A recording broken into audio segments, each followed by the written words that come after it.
Every time Oversimplified releases a new video, I can't help but think of possible new ideas I would love for him to cover in the future. So he just released his part 3 to the Punic Wars.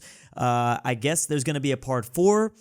I feel like, he even admits it at the end of the video of part 3 that this has taken years off his life or something like that. This has just been so, I can't even imagine it. It does not, the amount of research, the amount of scrutiny, his videos probably get put under because his videos get millions and millions and millions and millions of views. He is the #1 history channel on all of YouTube. When he releases a video, I talk about it all the time when I react to his videos. It literally sends ripple effects throughout the internet because it feels like almost the entirety of the internet gets filled in up to date about a certain historical topic. So I hope that he can get through the final part. I hope there's only one more part, to be honest. I would love to see him begin to cover some other things, just because, like I said, I can't imagine how bad the research is to these topics, to this specific part of history, but also just because I think there's a lot of other historical topics that I'd love to see his take on. So I've made a list here of things that I really want him to cover. I'm going to go the topics that I really want him to cover most versus less likely towards the later end of the video. I'm less interested. Maybe one of these topics will pop up at some point for him. And I'm definitely keeping in mind getting out of the antiquity era for him. Hopefully, just kind of give him something else to research, I think, for a little bit. Although he's clearly become an expert, he might want to stay in this time period in history, maybe covering Alexander the Great, or the fall of Rome, or who knows. But anyways, to start off the list, for me, my #1 historical event that isn't, really tied to the World Wars, or that isn't really in the 1900s, and I think could be a nice little change of pace for him, is the 7 Years' War. I absolutely love the 7 Years' War. They call it World War Zero or World War .5. Took place in the 1700s, 1750s, and obviously it was for 7 years, and people call it the First World War or the prequel to the World Wars because it was literally a conflict that spanned multiple multiple continents. There was multiple conflicts in the 7 Years' War, but also multiple continents.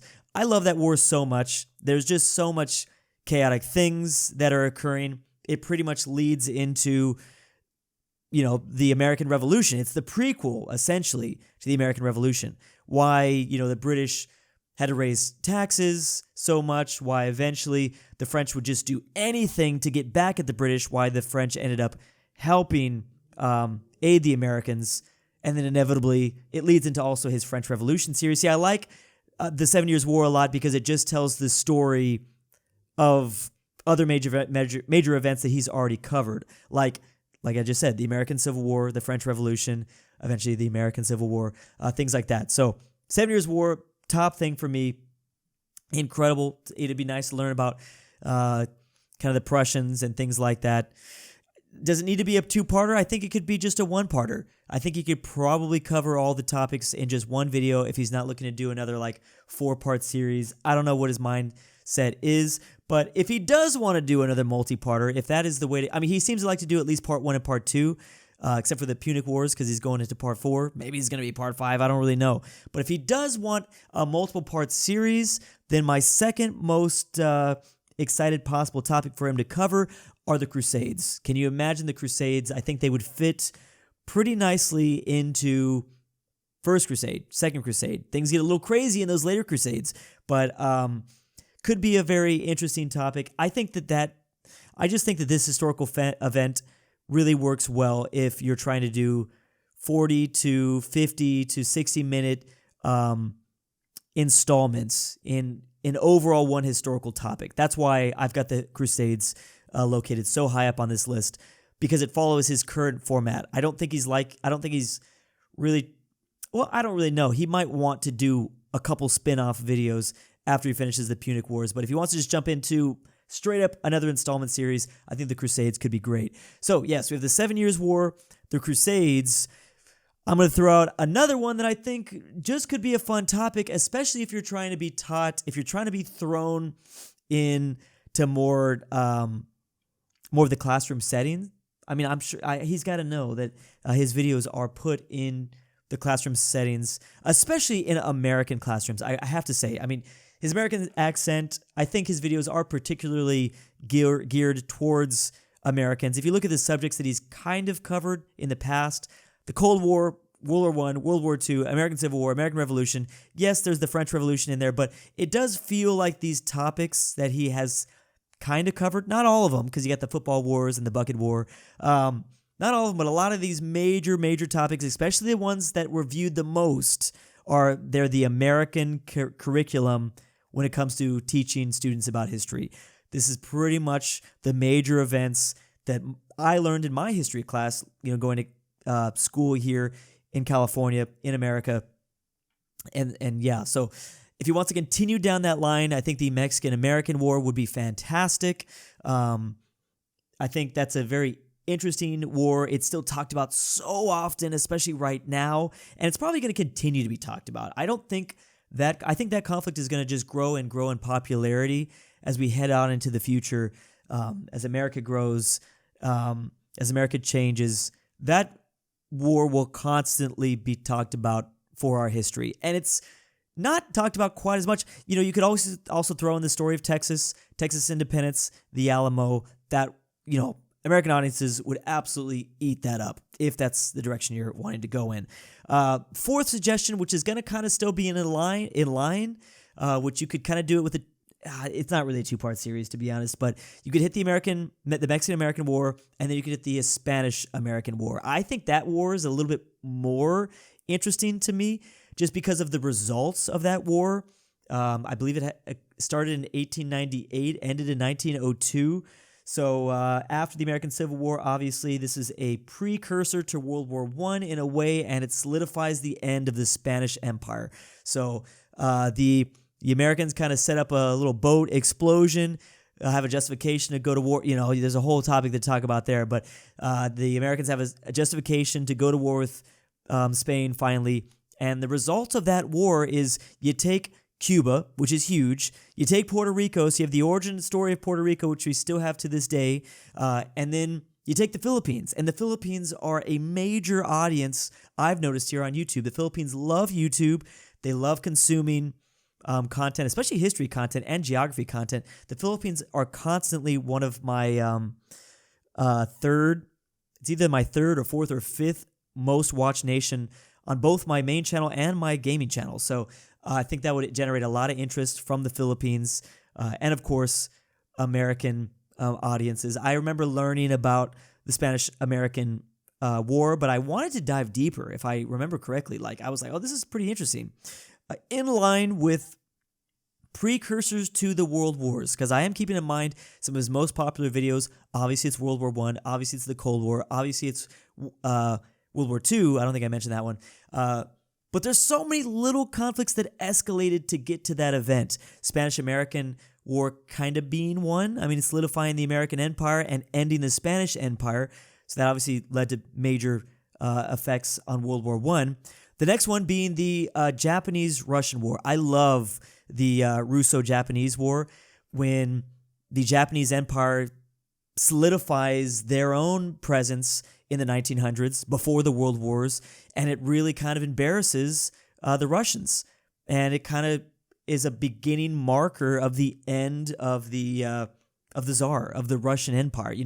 He obviously covered the Russian Revolution, so again, this is a nice precursor event. I think it's fascinating, the chaos that took place in the Russo-Japanese War. I think the audiences love Japan all around the world. People love learning about Japan. Learning about this event could be big. People also love Russia, to be honest. They love learning about Russian history. So, well, maybe not Russian history, but they find Russia fascinating. I mean, the Cold War being his second most popular series. Again, I'm gonna eventually get off the pre-World War I conflicts, but there's just a couple more that I wanted to talk about. First of all, actually just one more, really, and that is the First and Second Balkan War. I mean, this is an immediate... You kind of have to talk about this. He kind of did, but You could dive into it a little bit deeper, although you got to be careful with the Balkans because chaos ensues. I'm not going to cover this topic for too much, but First and Second Balkan War, diving deeper into that could be fun. It's kind of I mean, I like the memes about it because the Balkan region is so funny with their memes. They often reference this event, destroying the Ottomans, then Bulgarians doing something crazy. But anyways, okay, so yeah, to dive back into history, we've covered the French Revolution, we've covered the American Revolution, we've covered the Russian Revolution, or civil wars, the Russian Civil War, the American Civil War. We got to do the War of the Roses. We got to do what was going on in England. And if you don't, I think you got to do that. I think I'd rather see that than the 100 Years' War, to be honest.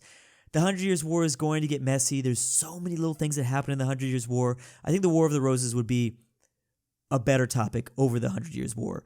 And, you know, again, because Americans are forced to learn so much. I mean, again, I'm being very American-centric, but I have to predict that his audience is mostly an American audience.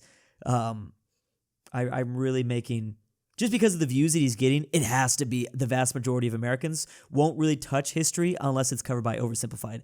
So I think learning about civil wars from Papa Britain would be fascinating to American students, also Canadian students, of course, but I'm mainly covering America because of all the views that he's getting. So we've talked about the Crusades, Spanish-American Civil War, Mexican-American Civil War, Seven Years' War.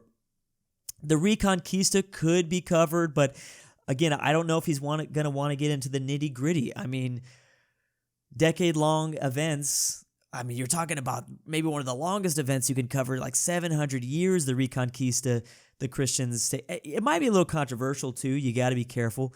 I mean, it was some crazy stuff that was going on. But, yeah, the Christians retaking Iberia. I don't know if this is going to... I'm also trying to think in the back of my head, is this going to get a lot of views for him? So I don't know, but I'm imagining all the possible jokes about no one, expecting the Spanish Inquisition. You could definitely reference that. Reddit would love that. So, yeah, those are definitely topics. 30 Years' War, I like the 30 Years' War because of how chaotic it is. Again, I don't know how much he wants to cover about religion. I don't think he's too afraid to cover controversial topics, but 30 Years' War is a very interesting one. Massive continental war. I mean, if it wasn't for the age of exploration, I mean, this is as close to a world war as you can get, the 30 Years' War. But again, spans several decades. It gets extremely messy, people switching sides, all sorts of different aspects of that. That might have to be like a 4 or 5-parter. I mean, depending on how deeply you want to cover it. That just sounds like a headache. My final two are going to be a little bit more recent because that's the type of history that I love covering, more recent history. Finally getting away from war and civil war and things like that, just an event, the Cuban Missile Crisis. That would be pretty... I mean, again, he's kind of covered it, but going into it a little bit of a deeper meaning, little deeper into the Cuban Missile Crisis. I'm not going to talk too much about it because he's kind of talked about it. But the final one, and this, I know I've left this for the very end, and I said in the very beginning that it's going to be most interested to least interested in, but I know this is at the very end. I'd like to raise it up on my ranking a little bit. The Vietnam War. I'm just a sucker for the Vietnam War. I love Vietnam War movies. I think the morality of Vietnam makes it so interesting. It doesn't feel that far away. There's obviously plenty of people that are still alive today. And maybe that's why you don't really want to cover it. That's why a lot of games, that's a hard topic to cover because some people are still alive in the U.S. that served in the Vietnam War. But an oversimplified take of it would be fascinating. I don't know. Love documentaries, love war movies about Vietnam, love learning about it. It's just really interesting. And again, it kind of goes into the Cold War, but diving in deeper would be fascinating. Anyways, let me know down below what you think you should cover next. There's still so much that I haven't even put on this list. This is just something I put real quick together, but I'm sure you guys also have some great ideas. Very curious to see what your take is and what the future you'd like to see him go. So hopefully he doesn't only upload one video a year. Would love to see him go back to 2 videos a year. That'd be kind of cool.